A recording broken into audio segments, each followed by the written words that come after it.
Sziasztok! Csima Vilmos vagyok, és ez itt a Játékra kész, mert játszani jó csatorna. A mai napon a Stone Spine Architects játékot hoztuk el nektek, ami nem más, mint a Cartographers készítőinek egy új játéka. Szerintem zseniális, úgyhogy tartsatok velünk, hogy megmutassuk nektek ezt a fantasztikus játékot. Először, ahogy már megszokhattátok tőlem, egy nagyon-nagyon pici kis hangulatébresztő hátteret fogok mondani a játékhoz, utána egy előre elkészített setupon gyorsan bemutatom nektek az alapvető játékszabályokat, majd a végén visszatérek és elmondom róla a rövid véleményemet. Mint tudjátok, ebben a játékban minotaurusok, mint építőmesterek bőrébe kell bújnunk, ám nem mindenki tudja, aki a görög mitológiában nem jártas, hogy mik is azok a minotaurusok. Gondoltam, hogy egy pár mondatban ezt gyorsan felfestem nektek. A Minotaurus nem más, mint az ókori Görögországban Mínosz király szerette volna előre tudni, hogy vajon őt vagy a fivérét fogják királyként ünnepelni, ezért Poszeidonhoz fordult és megkérdezte tőle egy jóslás keretében, hogy vajon ő lesz-e a király. Poszeidon elmondta neki, hogy ő lesz a király, és a tengerből kiemelkedve egy fehér bikát küldött neki, mint jelet, azzal a feltétellel, hogy ezt a bikát kell majd neki bizony feláldozni, amikor királlyá koronázzák. Viszont annyira elbűvölte a bika fehérsége és szépsége Minoszt, a királyt már, hogy nem a fehér bikát áldozta fel, hanem egy másikat, aminek hatására Poszeidon iszonyatosan megharagudott, és őrületet küldött Minosz feleségének a fejére. Mi is történt ezután? Beleszeretett Minosz felesége a fehér bikába, és bizony kis segítséggel sikerült együtt hálnia a bikával, aminek gyümölcseként született meg a Minotaurus, aki nem más, mint egy embertestű, bikafejű szörnyeteg. Kezdetben az édesanyjával volt a Minotaurus, de későbbiekben elég vaddá vált, és ezért a Knosszi palotában egy labirintust építettek, ahová a Minotaurust bezárják. Itt jönne a történetben egy snitt, majd folytatódik ugyebár Thézeus és Ariadné történetével, ugyanis mikoron Mínosz király fia felnőttként hatalmas sikereket ért el sportban, bizony az aténiak őt meggyilkolták. Erre borzalmas haragra gerjedt Mínosz, és megtámadta Atént, leigázta, és azt a törvényt hozta, hogy 9 évenként 7 fiatal férfit és fiatal nőt kell a Minotaurusnak áldozni. Teltek szépen a ciklusok, a harmadik ciklusban Thézeus is jelentkezett áldozatnak, azzal az tervvel, hogy majd ő megöli a Minotaurust, ezzel véget vetve ennek az átoknak. Ehhez segítséget kapott Mínosz lányától, Ariadnétől, aki egy fonalat adott neki, hogy miután elvégezte a feladatát, kitaláljon a labirintusból. Ez a görög mitológiai háttér, remélem élveztétek, és most folytassuk a játék magyarázattal. Tehát egy előre beállított setupot mutatok meg nektek, most gyorsan végigmegyek a setup elemein. Itt bal oldalt láthatjátok a piackártyákat, ez úgy néz ki, most 2 játékosra állítottam össze a setupot, a piackártyákat megkeverjük, majd a játékos szám plusz 1 kártyát felfordítunk, és az előre elhelyezett tokenekből a formához adottan kitöltjük a piackártyákat. Itt láthatjátok az építkező kártyákat, ebből mindenki 5-öt kapott, minden játékos 5-öt kapott. Hogy ezt hogyan használjuk, ezt a későbbiekben fogom tovább elmondani. Itt oldalt látjátok a kihíváskártyákat, ez ismételten játékos szám plusz 1 van felfordítva, középen pedig a célkártyából, a megkevert pakliból 1-et fogunk kihelyezni. Emellett, amit láthattok, az egy keret, ezt a játék úgy oldja meg, hogy 2 részből van, ezt össze kell pattintani, letenni magunk elé, ezt fogja megadni a keretet, és a tervrajz kártyán fogjátok látni azt, hogy hova kell tenni a felső kaput. Kapunk továbbá még egy kaput, ami pedig a kijáratot fogja jelképezni. Emellett mindenkinek van 1-1, illetve 2-2 jelölője, az egyik az aranytrekken áll, a másik pedig a priority trekken fog állni. Nagyjából így néz ki a setup. A játék 3 fázisból épül fel. Az első az építkező fázis, a második az az úgynevezett improvement, azaz fejlesztői fázis, a harmadik pedig egy clean-up, azaz a következő körre való felkészülést foglalja magában. Kezdjük az építkező fázissal, mint első fázis. Építkező fázisban mindkét játékosnak 5-5 kártya van a kezében. Ha ketten játszunk, akkor egy picit más a szabály, mint hogyha 3-an vagy 4-en játszanánk, de nem vészes. Itt felfordítom itt is a kártyákat, csak hogy jobban lássuk.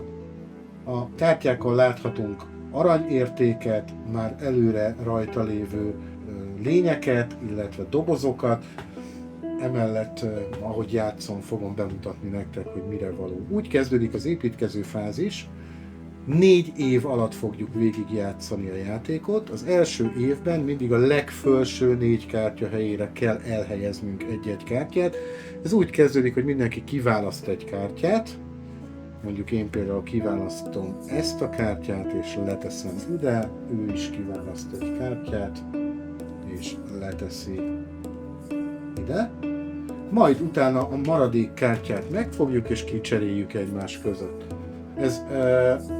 Ha 3 játékos van, akkor meghatározott, szabályban meghatározott módon tudjuk ezt forgatni, hogy első évben merre haladunk, második évben merre haladunk a kártyacserével. 2 személyes játéknál, mielőtt továbbadnánk, egyet diszkárdolunk, majd amikor megkapjuk, egyet húzunk is. Tehát, hogy ez a különbség a 2 között. Most nem szeretném túl hosszúra nyújtani a videót, ezért nem fogok minden egyes apró részletbe belemenni. Tehát kicseréljük a kártyáinkat, és megtörtént, majd jön a következő.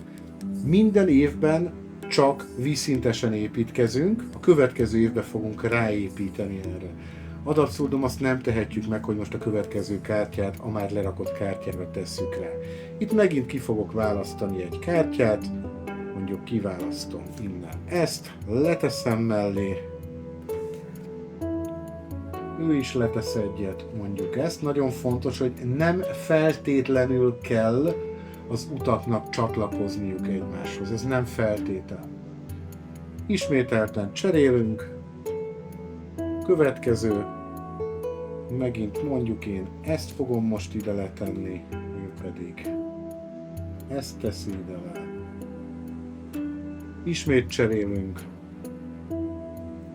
Én leteszem ezt, ő le fogja tenni ezt, és a megmaradt 2 kártyát egyszerűen dobokba kitesszük. Ez volt az építkezés fázis, tehát az első évben ezeket a kártyákat tettük le. Most jön az úgynevezett improvement, azaz fejlesztési fázis. A fejlesztési fázis úgy kezdődik, és itt kezd a dolog érdekessé válni, összeszámoljuk, hogy hány aranyat helyeztünk, hány aranyat érő utat helyeztünk le. Itt azt látom, hogy ez egyszer 3, 5, 7, meg 3 az 10. Ha még lenne aranyat rejtő ládika, mint például itt láthatunk egyet, az plusz 1 aranyat ér, tehát 10. Akkor a sárga, 1-ről indultunk, mert 2 játékosnál 1 aranyról indulunk, itt a sárga 10-et fog előre haladni, 11-en áll meg. Nézzük, hogy a kék játékos mennyi aranyat gyűjtött. 2, 5, 7, meg 4 az 11, és bizony van egy ládika, az 12, tehát a kék az 13-ra fog ráállni. Itt ebben a pillanatban a Priority Trackernél a kék fog ide lemenni az első helyre, mert neki van több aranya, majd következik a sárga. Hogyha a sárga lett volna elő, akkor a sárga megy az első helyre, a kék a második helyre, és így tovább. A következő lépésünk itt, hogy a marketen el tudjuk költeni az aranyunkat, ez az egyik lehetőségünk. Ha pedig passzolunk, abban az esetben egy challenge kártyát, azaz egy olyan kártyát, amin feladat van és meg kell oldanunk, fogunk magunkhoz venni. Először vásároljunk. Nagyon fontos látni, hogy mind a tervrajzon vannak olyan tervrajz elemek, amit ha megvalósítunk a végén pontot kapunk. Láthatjuk, hogy a célkártyán is pontok vannak, amiket, hogyha megvalósítunk, pontot kapunk, és a challenge kártyákon is ugyanezt fogjuk látni. Tehát, hogy a végén fogom elmondani, hogy milyen kritériumok szerint kell összerakni a játékot, illetve a labirintusunkat, de tehát, hogy Nyilván olyan elemeket kell megvásárolnunk a piacon, amiket a későbbiekben fel tudunk használni. Hogy történik a vásárlás? Mondjuk a kék játékos szeretné megvenni 4 aranyért ezt a goblint. Ebben az esetben 4 aranyat kifizet, az visszamegy a trackeren 1, 2, 3, 4-et, és elveszi. Ezt utána rögtön le kell tenni. A kártyákon 4 hely van, minden egyes kártyán 4 hely van, a megvásárolt elemeket, azokat viszont csak és kizárólag olyan helyre tehetjük le, ahol még nincsen elem. Hát látható, hogy vannak olyan helyek, ahol nincs elem, tehát én például őt ide letehetem, de ide vagy ide már nem tehetném le. Úgyhogy én mondjuk leteszem őt ide. Ilyenkor mindig az a játékos következik, akinek a legtöbb aranya van. Tehát, hogy jelen pillanatban a legtöbb aranya most a sárga játékosnak van, ő vásárol. Ha például 1 aranyért venne valamit, akkor csak a 10-re jönne vissza, akkor megint ő következne. Ha 3-an játszunk, tehát hogy ebben a helyzetben nem feltétlenül egymás után következünk, itt mindig az jön, akinek a legtöbb aranya van. Így szépen eljutunk egy bizonyos szintig, majd miután eljutottunk idáig, hogyha valaki már nem tud vagy nem akar többet vásárolni, akkor passzol, a passz következtében elvesz egy challenge kártyát, mondjuk például ezt veszi el a sárga, és a priority trackerét átteszi az első helyre. Majd az aranya lenullázódik, mert aranyat nem viszünk át a következő évbe. Ő még vásárol, vagy nem vásárol, majd ő is eljut odáig, hogy passzolni fog, akkor ő is elvesz egy challenge kártyát, az aranya nullára megy, és ő ugye a következő tracking pontra fogja letenni a jelölőjét. Így végződik az évünk, itt jön a clean-up fázis, azaz amikor felkészülünk a következő körre.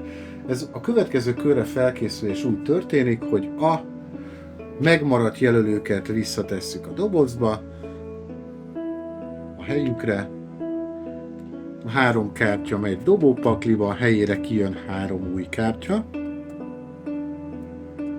ahova be fogjuk helyezni a következő körre a különböző tokeneket. És még ide jön egy úgynevezett csapda, tehát ez volt a clean-up fázis első része. A következő részében itt is megy a dobópakliba, kijön 3 darab új challenge kártya, 1, 2 és 3, és lényegében készen állunk a következő körre, mindenki kap megint 5 darab kártyát,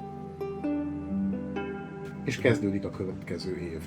Itt még nem fogom már végigjátszani ezt az évet, de azt mindenképpen szeretném megmutatni, hogy történik a következő évben a lepakolás.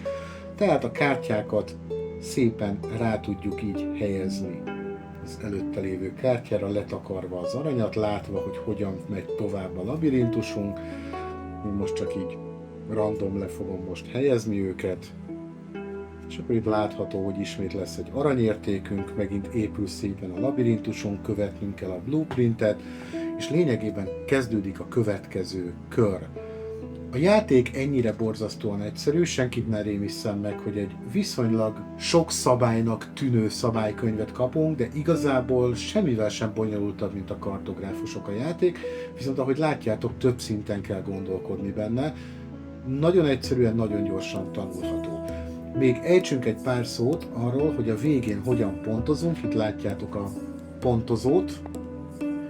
A pontozóban az első, ami a pontozásban fontos, az a Game End. Az azt jelenti, hogy a 4. év végén ki van az improvement, azaz a fejlesztés fázis után, ki van az első helyen, második helyen, harmadik helyen, negyedik helyen a priority checkeren. Ezt ugye lehet látni, hogy az első 9 pontot kap, a második 6-ot, a harmadik 3-at, a negyedik már semmit nem fog kapni. Utána megnézzük a célkártyát, itt ugye arról szól, hogy kinek van a legtöbb gnólja, akinek a legtöbb van 15-öt kap, a második 9-et, a harmadik 5-öt. Utána fogjuk a challenge kártyákat, mindenkinek ugye a végére 3 darab challenge kártyája lesz, így minden passznál egyet magunkhoz kell venni. megnézzük, hogy a challenge kártyáinkért mennyi pontot kapunk, majd utána összeszámoljuk, hogy a dungeonünkben mennyi plusz vagy mínusz pont van. Ugye látjátok, hogy itt van például egy plusz csillag, itt is van plusz csillag, ezüst színű mínusz csillag is lehet rajta, itt ezeket fogjuk összeadni, és ebből jön ki egy érték. Utána jön az úgynevezett blueprint ellenőrzése, azaz a tervrajz ellenőrzése, hogy a labirintusunk mennyire felel meg a tervrajzban leírtaknak. Itt ugye például azt látjuk, hogy a bejáratnál kellene, hogy legyen egy ládikó, amit meg lehetett volna például vásárolni az előbbiekben, és akkor az rögtön pontot ér. Itt látjuk alul, hogy ha 4 elemet sikerül megvalósítunk, 5 pontot kapunk, ha 5-öt 7-et, ha az összeset, akkor pedig 20 pontot tudunk kapni érte. És az utolsó, de bizony nem elhanyagolható pontérték pedig az lesz, hogy ha 4 évben minden kártyát letettünk, akkor 1 pont jár minden olyan kártyáért, ami valósan összekötött a bejárattal, és mikor a kijárat, tehát elérjük a 4. évet, akkor oda tudjuk letenni majd ezt a kijárat jelölőt, ugyancsak 1 pontot kap minden egyes kártya, ami a kijárathoz csatlakoztatható a valóságban. Azaz, hogyha van olyan utunk, ami eljut a bejárattól a kijáratig, az bizony 2 pontot ér kártyánként. Majd a végén összeadjuk az eredményeket, és az összeadott eredmények fogják megmutatni nekünk azt, hogy ki nyerte meg a játékot. A játék tényleg ilyen egyszerű, nagyon szórakoztató. Hát ez volt a Stone Spine Architects, remélem, hogy érthető volt, élveztétek. Fogunk készülni valószínűleg egy rövid gameplay-jel is, ahol még ki lehet tisztázni a szabályokat. Megmondom őszintén, nekem sokkal jobban tetszik, mint a Cartographer. Ez ugye nem write and play, ez sokkal komplexebb a játék, lehet benne stratégiázni, de viszonylag gyorsan érthető, és könnyen el tudunk kezdeni többen játszani vele. Én mindenképp azt ajánlom, hogy próbáljátok ki. Nálam ez a játék 10-ből olyan 7 és 8 között mozog, csupán azért, mert nem feltétlenül az én zsánerem, de ebben a zsánerben szerintem ez egy nagyon jó játék, úgyhogy próbáljátok ki. Csima Vilmos voltam, ez itt a Játékra Kész, mert játszani jó csatorna, iratkozzatok fel a YouTube csatornánkra és a Facebook oldalunkra. Köszönöm a figyelmet, sziasztok!